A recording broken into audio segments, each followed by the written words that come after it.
2017 সালের 25শে আগস্ট মিয়ানমারের রাখাইন রাজ্যে সামরিক অভিযান শুরু হলে কক্সবাজারের উখিয়া ও টেকনাফ সীমান্তে রোহিঙ্গাদের ঢল নামে। শরণার্থী ত্রাণ ও প্রত্যাবাসন কমিশনের তথ্য অনুযায়ী ওই সময় বড় আকারে রোহিঙ্গা অনুপ্রবেশ ঘটে। বর্তমানে বাংলাদেশে আশ্রিত রোহিঙ্গার সংখ্যা প্রায় 12 লাখ। প্রতি বছর জন্ম নিচ্ছে আরও প্রায় 30,000 শিশু। এদের মধ্যে 78% নারী ও শিশু এবং প্রায় 12% প্রতিবন্ধী ব্যক্তি। বৈদেশিক সাহায্য যদি না থাকে, রোহিঙ্গাদের খাদ্য নিরাপত্তা অনেক বেশি সংকুচিত হয়ে যায়। এর প্রতিক্রিয়ায় সীমান্ত যে অপরাধগুলো আছে সেগুলোতে জড়িয়ে যাচ্ছে।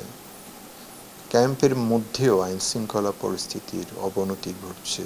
বর্তমানে এই বিশাল জনগোষ্ঠীকে খাদ্য সহায়তা দিয়ে আসছে বিশ্ব খাদ্য কর্মসূচি WFP। এতদিন জনপ্রতি মাসে $12 সমপরিমাণ খাদ্য সহায়তা দেওয়া হতো।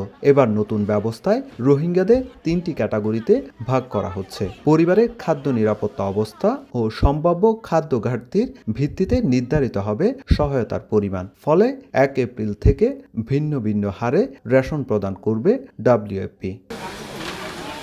শরণার্থী ত্রাণ ও প্রত্যাবাসন কমিশন জানায়, বড় দাতা দেশ বিশেষ করে যুক্তরাষ্ট্রের সহায়তা কমে যাওয়ায় অর্থ সংকট দেখা দিয়েছে। এ কারণে WFP এখন নিড বেস পদ্ধতিতে সহায়তা দিতে যাচ্ছে। সীমিত সম্পদের মধ্যে পরিস্থিতি মোকাবেলায় সচেতনতা বৃদ্ধি এবং কমিউনিটিকে সম্পৃক্ত করার উপর গুরুত্ব দেওয়া হচ্ছে। যেসব পরিবারে সক্ষম জনশক্তি আছে তারা বিভিন্ন এজেন্সিতে, NGO-তে ভলান্টিয়ার হিসেবে, পেইড ভলান্টিয়ার হিসেবে কাজ করে। ক্যাম্পের ভিতরেই ছোটোখাটো দোকান করে। এরকম ফ্যামিলি তারা UNHCR এর ডাটাবেজের উপর নির্ভর করে এটা করছে।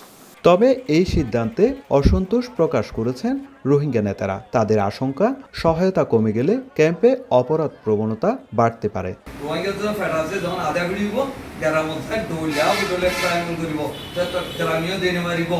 বর্তমানে কক্সবাজার ও ভাসানচরে 33টি ক্যাম্পে অন্তত ঘনবসতিপূর্ণ পরিবেশে বসবাস করছে রোহিঙ্গারা। এর মধ্যে সবচেয়ে বেশি রোহিঙ্গার অবস্থান কক্সবাজারের উখিয়া এলাকার ক্যাম্পগুলোতে। সুজাউদ্দিন রুবেল, সময় সংবাদ, কক্সবাজার।